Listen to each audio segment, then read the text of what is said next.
The widow by the wall. The sun was hot, and the air was dry. The human man named Ethan was walking through the outer market of the alien town. Most people avoided this area. It was where the poor lived. It was where hope came to die. But Ethan had business. He fixed machines, and sometimes he found broken parts here. That's when he saw her.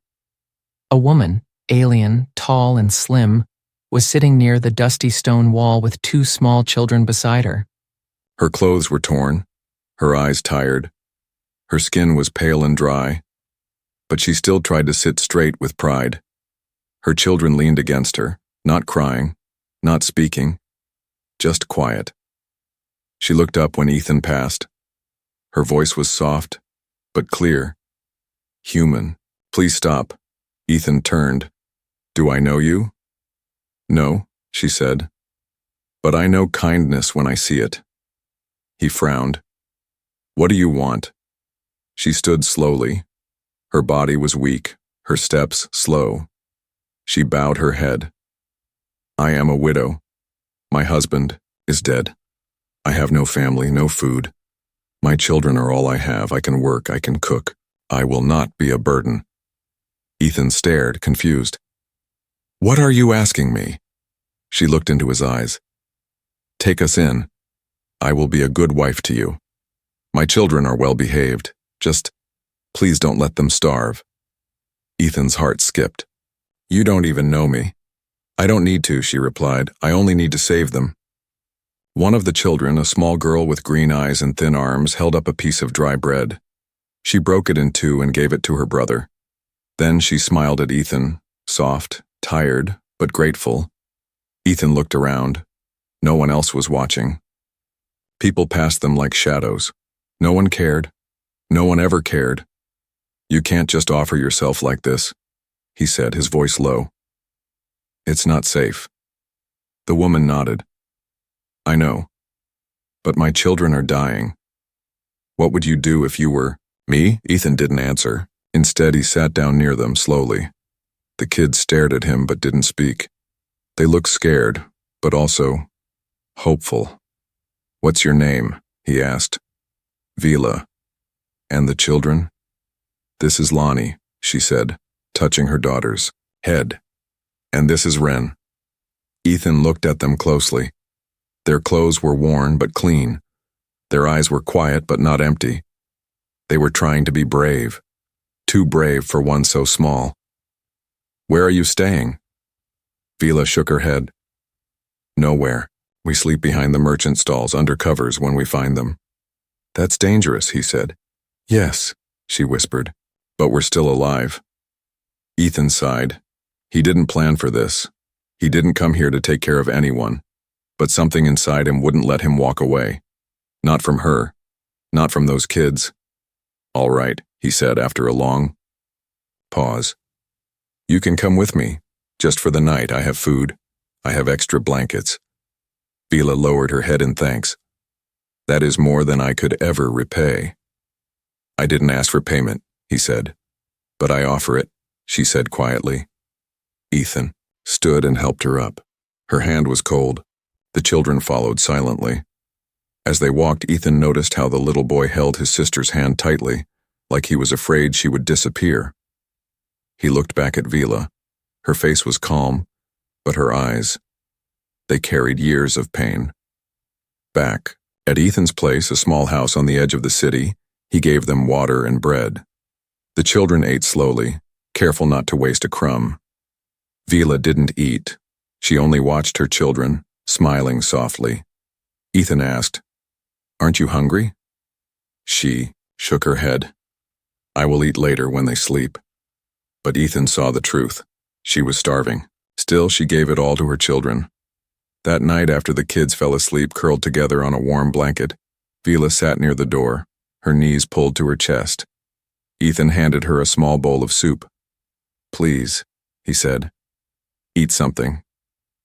She took it with shaking hands. "You are kind, human.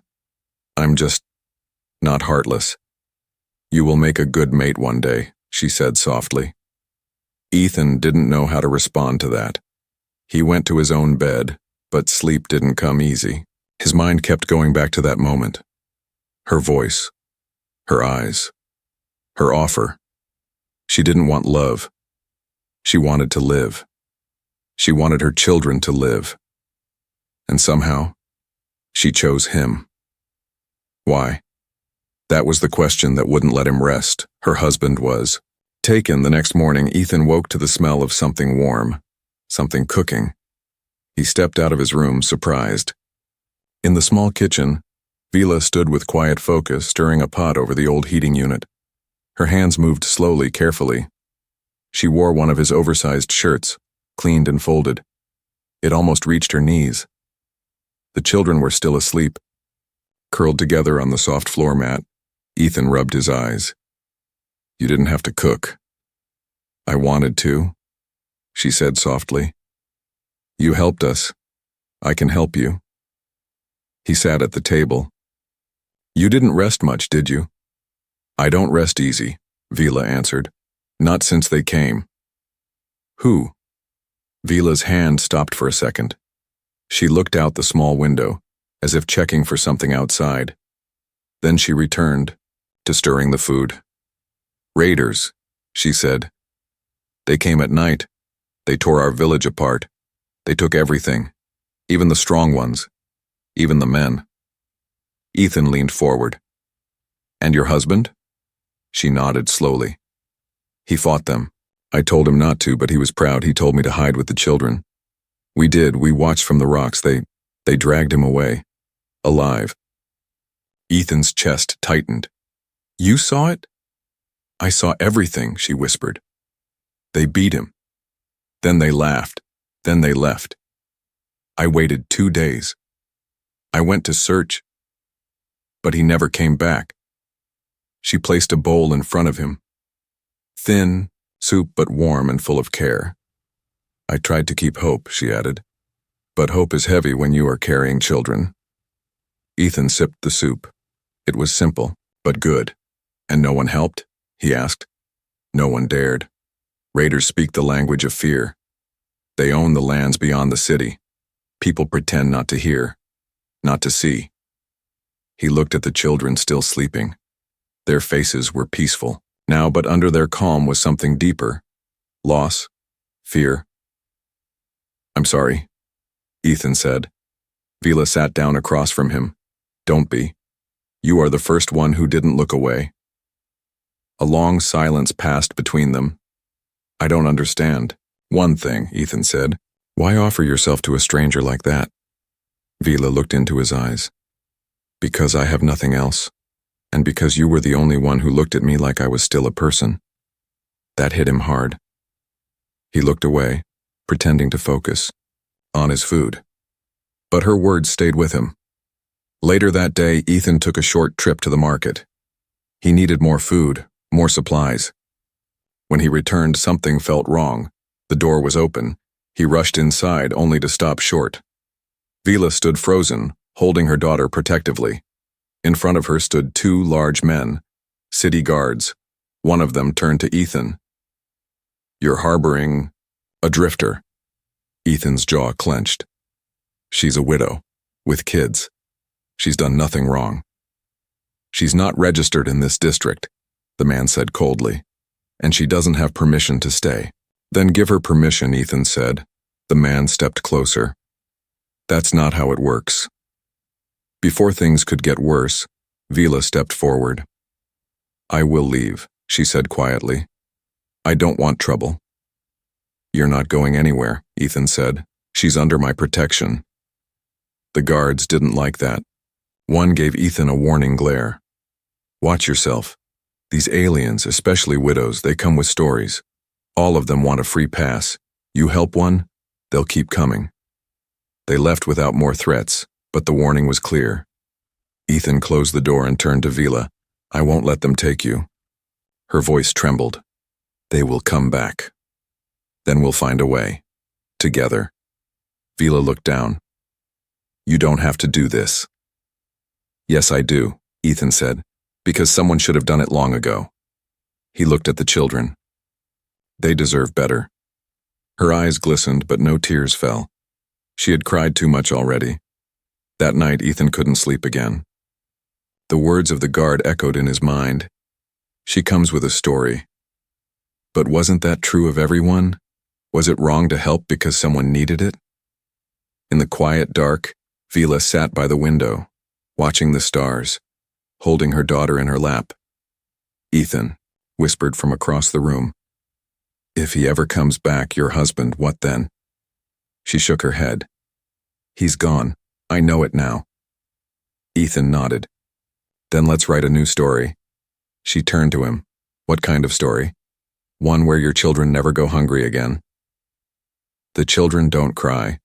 The night was quiet, too quiet. Ethan sat up in bed and listened. There were no sounds of footsteps, no crying, no whispers, just silence. For a moment he thought Vila and the children had left. But then he heard it, soft breathing. The children were asleep on the mat near the kitchen. Vila sat beside them, wide awake. Ethan walked over, careful not to wake the kids. Can't sleep? He asked. Vila shook her head. I'm not used to safety.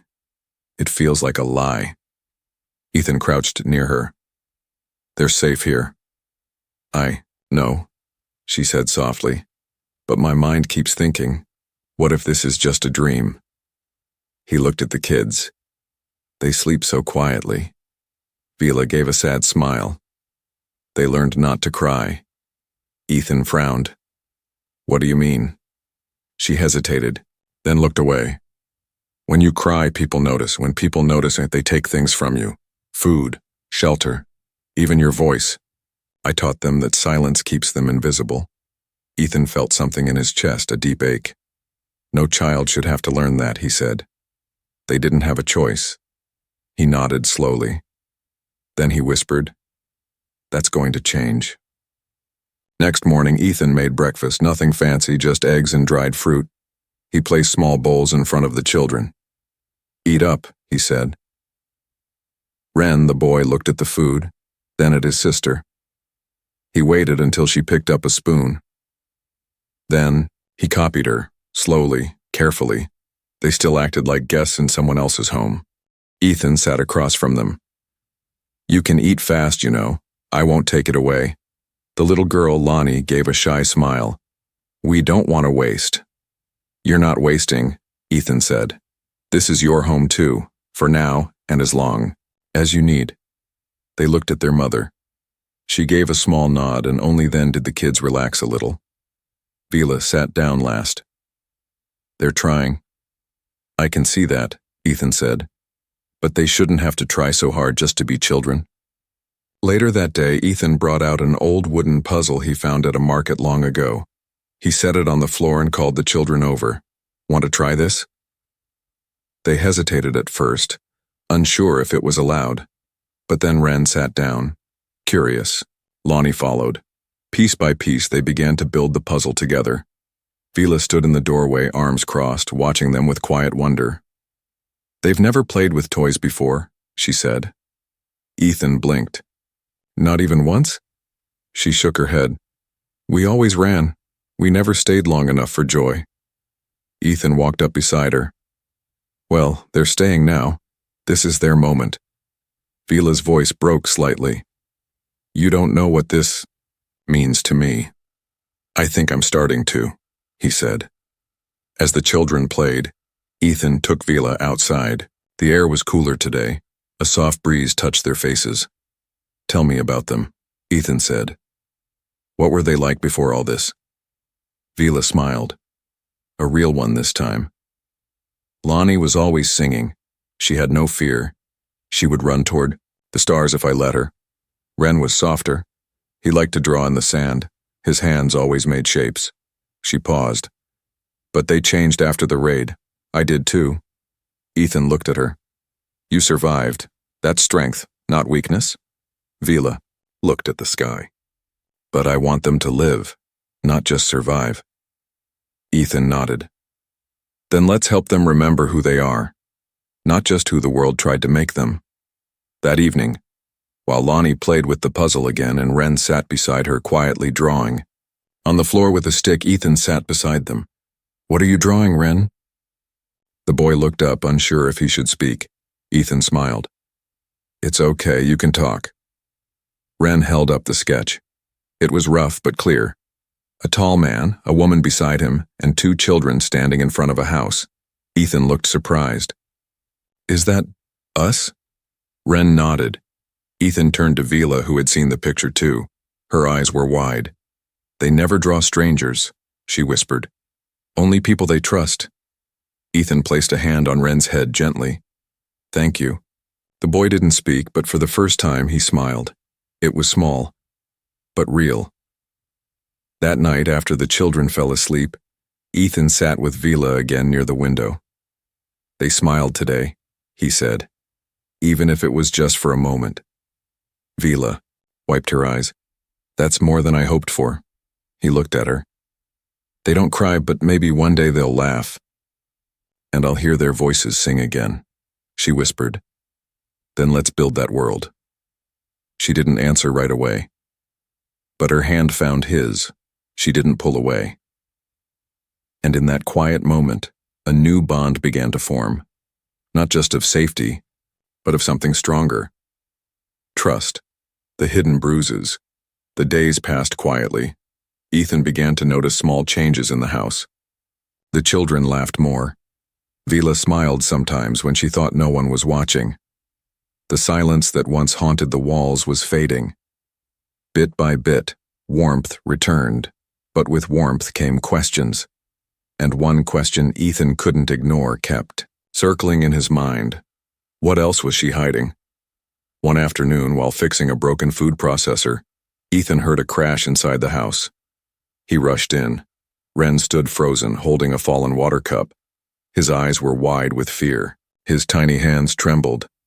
It's okay, Ethan said quickly. It's just a cup. The boy didn't move. He looked terrified, like he was waiting for something bad to happen. Vila appeared instantly. She knelt beside her son, wrapped her arms around him, and whispered softly, You are safe. No one will hurt you here. Only then did Ren relax, blinking back silent tears. Ethan stood nearby, shocked. Why was he so scared over a cup? Vila didn't look at him. She stroked her son's hair gently. Because before, even small, mistakes brought punishment. Ethan felt cold. Punishment? From who? Vila didn't answer. Later that night, when the children were asleep, Ethan stood near the kitchen sink. Vila was cleaning the bowls when he finally spoke. I need to ask you something, he said. She looked up. When I saw Ren earlier, the way he froze, that wasn't just from the raid, was it? Vila stared at the floor. Vila, what happened before the raiders? Silence. Then slowly, she pulled her sleeves back. Ethan saw it. Faded bruises, thin scars, some round, some long. Not newly healed, but still there. He stepped closer, carefully. Who did this to you? She looked up, her eyes dark and sad. My husband. Ethan blinked, stunned. But you said... Yes, she said. He protected us from the raiders.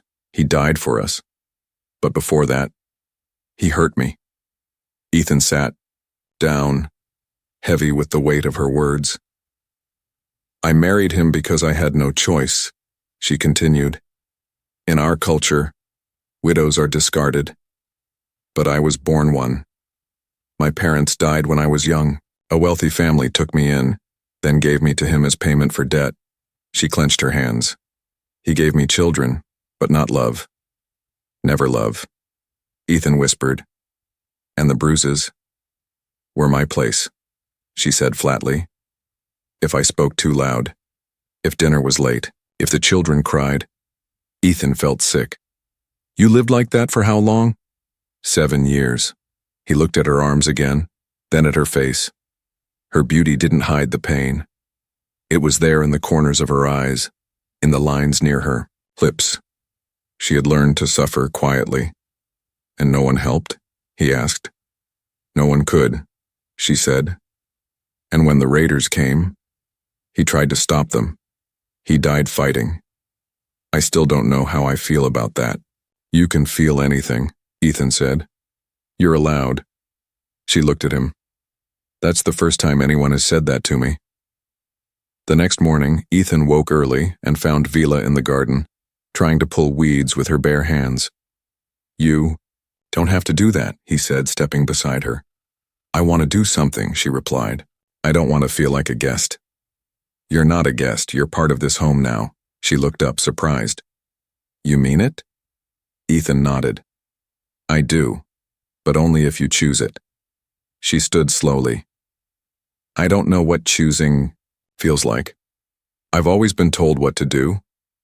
Ethan smiled gently. Then maybe it's time you start deciding for yourself. That evening, Ren and Lonnie sat near the firelight, drawing pictures. One showed a small house with 4 stick figures.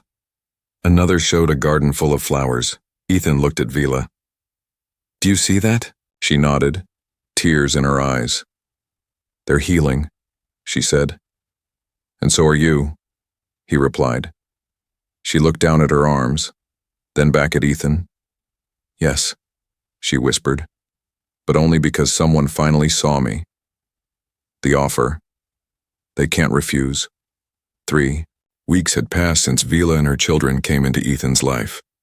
The house felt full now, full of small footsteps, soft laughter, warm meals, and something Ethan hadn't felt in a long time, peace.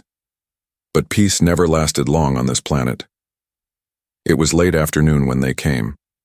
2 black armored vehicles pulled up near Ethan's home, dust rising in thick clouds. He stepped outside. Quickly, feeling his chest tighten, 4 men in polished uniforms stepped out. One of them wore the green crest of the city governor. Ethan didn't recognize the others, but their weapons were too clean for local guards. They weren't here to talk. The officer at the front didn't smile. Are you Ethan Crow? I am. You've been housing an alien widow and her children without proper permission. Ethan crossed his arms. I'm not breaking any laws. I took in a starving family. She's not just any widow, the man said sharply. Her presence is a threat to local order. Ethan raised an eyebrow. How? She carries old blood, noble blood. Her dead husband was part of the outer clans, the kind that challenged the governor's rule before the raids. Ethan blinked. That doesn't make her a criminal. No, the officer said, but it makes her valuable. Just then, Vila stepped outside holding Lonnie's hand. Her eyes widened when she saw the men. She froze. The officer smiled thinly. Ah, there she is, Vila whispered. I knew they'd come. Ethan stood protectively in front of her. She's under my care. The man ignored him. Vila of Clan Oreth, the governor offers you sanctuary in exchange for something simple. She didn't respond. Marry one of his sons. Secure peace between the old blood and the new. Vila's face turned pale. I refuse, she said. The officer's smile faded. Then we take you by force, for the good of the city. Ethan stepped forward. She said no. The officer looked at him now. And you, human, are making a mistake. He dropped a small metal disc on the ground. A warning. You have 3 days to send her back. After that, we won't ask nicely. Then they turned, climbed into their vehicles, and drove away. Inside, the house. The silence was thick. Vila sat down slowly, her hands shaking. They finally tracked us, she said. I hoped this place was too small to matter. Ethan sat across from her. Is what he said true? About your husband? Your clan? She nodded. My husband was from the Oreth line. They ruled before the governor's rise. When the new order came, many of us were pushed out, disbanded. Some were executed. I wasn't part of the power, but I was still marked. So now they want to use you. Yes. They think forcing me into another marriage will calm old supporters. It's not about me, it's about control. Ethan's jaw tightened. I won't let them take you. They will come back. Then we run. Vila looked at the children playing in the next room. Run again? Keep running. Forever? Ethan placed a hand over hers. Not forever. Just until we find a place where no one knows your name. She looked at him. And you would leave everything behind? For us? I already did, he said simply. The day I opened my door, to you. Her lips trembled. Why? Because you asked for help when no one else did. And because your children are the first to make this house feel like a home. That night Ethan packed what he could. Food, water, tools. Vila packed a small bundle of clothes. The children didn't ask why. They had moved too many times to expect to stay anywhere for long. Before sunrise, they left the house in silence. Ethan led them through the narrow hills behind the town. There were old paths there, paths no soldier would think to follow. As they moved quietly under the pale sky, Lonnie whispered to Ethan, "Are we going somewhere safe?" He looked down at her and smiled. "Yes, I promise." Vila walked behind them, watching every shadow, every sound. But she wasn't just running anymore. She was choosing to leave the chains of her past behind. Choosing her children's future, and maybe, just maybe, choosing him too. The escape under moonlight. The moon was full and bright, casting silver light over the rocky land. 4 figures moved through the hills, shadows against the night. Ethan led the way. His boots crunched softly on the dirt. He carried a pack on his back and held a small scanner in one hand, watching for movement. Behind him, Vila followed closely, clutching a sleeping wren in her arms. Lonnie walked beside her mother, her small legs tired but silent. She didn't complain. They had been walking since midnight. Every noise made them stop. Every wind gust felt like danger. The silence was too loud. Vila looked up at the stars. "I never thought I'd run like this again." "You're not running," Ethan said. "You're escaping." "From the same people," she replied quietly. "Different name, same chains." Earlier that day, Ethan had spoken to an old smuggler friend named Harvin. Harvin owed him a favor. Years ago, Ethan had saved his life during a machine fire in the scrapyard. Now Harvin had a way out, a hidden landing pad, a small shuttle, one chance. "Meet me at moonset," Harvin had said. "No second chances." So now they were walking under moonlight, racing the stars. They stopped near a stone archway. Vila lowered Wren gently, letting him sleep against her legs. Lonnie leaned against her shoulder, half awake. Ethan handed them water. "We'll rest for 10 minutes. No more." Vila sat down, her breath short. "They'll come soon. I can feel it." Ethan nodded. "We have to move before dawn. If they use heat-tracking drones, we'll be seen." Vila looked at him, her voice soft. "Why are you doing this for us, Ethan?" He didn't answer at first. He watched the stars above, then said, "Because you make me feel like I'm worth something again." She blinked. "What do you mean?" "I've lived a quiet life, fixed things, stayed out of trouble. But the night you asked me for help, I remembered what it meant to protect someone. To matter." Vila didn't speak, but her hand found his and held it tight. Suddenly, Ethan's scanner beeped. A faint red light blinked. "They're near," he said quickly. 2 heat signatures, South Ridge." He stood fast and helped Vila up. "We need to go. Now." He picked up Wren, who stirred but didn't wake. Vila grabbed Lonnie's hand and they started moving again, faster this time. Below them, through the darkness, 2 flashing searchlights scanned the ground. "Drones," Vila whispered. "They're close."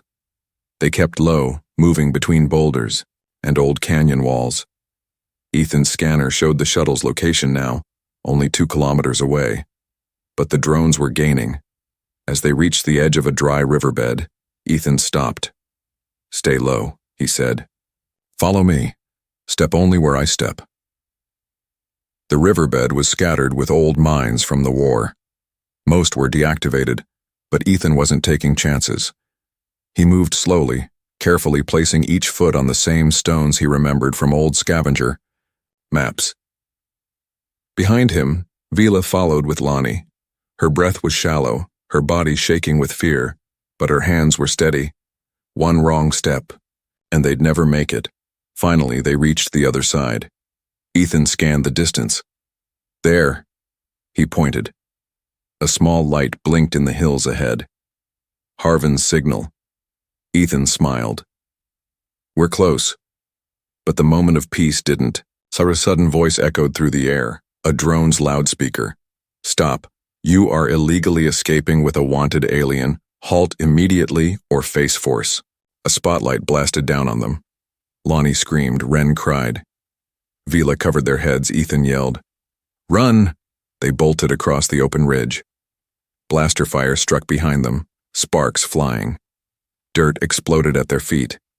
Ethan shielded the kids. Vila stumbled but kept running. Then, out of nowhere, a blast of red fire hit the drone from above. It spun out of control and crashed. From the top of the cliff, Harvin waved. Move now! They climbed the last hill, legs shaking, lungs burning, the quo. Shuttle door opened with a hiss. Harvin pulled them in just as more drones appeared on the horizon. He slammed the door shut and shouted, Hold on! The shuttle lifted off, engines roaring. The land below grew smaller. The danger shrank beneath them. Inside the shuttle, Ethan sat down hard, still holding Ren.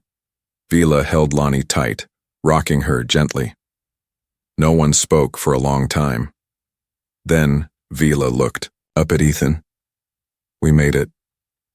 He smiled. We're not free yet, but we're not running tonight. She touched his arm. You saved us. You saved yourself, he said. I just refused to let you do it alone. As the stars outside the window passed by, Vila rested her head on his shoulder. Her children slept between them, and for the first time since her world had fallen apart, she let her eyes close without fear. A new beginning. The shuttle landed on a small green moon called Cressa 9, far from the city, far from the reach of governors and raiders. It was quiet here. No towers, no armies, just fields, wind, and sky. Harvin helped them settle into an old farmhouse left behind by settlers who'd returned to the core planets. It had walls, a working roof, and a garden that needed care. To Ethan, it was perfect. To Vila, it was unreal. She stood in the doorway for a long time, staring at the open land beyond. No guards, she whispered. No shouting, no fear. Ethan came beside her. No running anymore. They spent the next few days building a new rhythm. Ethan repaired the power lines and fixed the water tank. Vila cleaned the house and taught the children how to care for plants in the garden. One morning Ren laughed. It was small, short, but it stopped everyone in their tracks. He was helping Lonnie chase a butterfly near the fence. Ethan looked at Vila, who had tears in her eyes. He laughed, she whispered. He hasn't done that in so long. Ethan nodded. That's because he finally feels safe. One evening they sat together on the porch. The stars above them were bright, and the wind was soft. Ethan handed Vila a warm drink. You've changed. She looked at him. How so? You smile more. You walk taller. You don't flinch when doors open. Vila looked down at her hands, once covered in bruises. Now they held flowers from the garden. And sometimes, his hand, I think I'm remembering who I was, before the fear. And who is she? Ethan asked gently. Vila looked at him. She is a mother, a woman, not a deal, not a price. And she chooses for herself now. Ethan reached out and took her hand. Then let me ask, what do you choose, Vila? She looked at him, her voice soft. I choose you. The next day they stood under a small tree near the edge of the field. No guests, no ceremony, just 4 people and a quiet breeze. Vila wore a simple white dress. Ethan wore his old jacket freshly cleaned. Ren and Lonnie stood proudly, holding wildflowers in their small hands. Ethan and Vila didn't speak vows. They didn't need to. He looked into her eyes and saw strength. She looked into his and saw home. Then they kissed. And just like that, they were a family. Months passed. The garden bloomed. Ren built toy machines using old parts Ethan gave him. Lonnie sang every morning while collecting fruit. Vila spent her time baking, smiling, and reading books Ethan brought from nearby colonies. One night, while sitting beside the fireplace, Lonnie asked, "Mama, do you remember the city?" Vila looked down. "I remember, but it feels like a dream." Ren asked, "Are we ever going back?" Ethan shook his head. "No, son, this is our place now." Vila smiled gently. "We don't belong to the past anymore. We belong to now." One evening, a small ship landed nearby. A traveling merchant stepped out and asked for help fixing his engine. Ethan welcomed him. The man looked at Vila and her children and asked, "Is this your family?" Ethan nodded. "Yes." The man smiled. "Lucky man." Ethan looked at Vila, who stood proudly. Beside him, her children laughing behind her. "Yes," he said, "I am." And so the desperate widow who once begged to survive now laughed in the sun. She had no chains, no fear, only love, peace, and a home she chose. And the human who once opened his door to a stranger now woke up each day with a reason to live, a new beginning for all of them.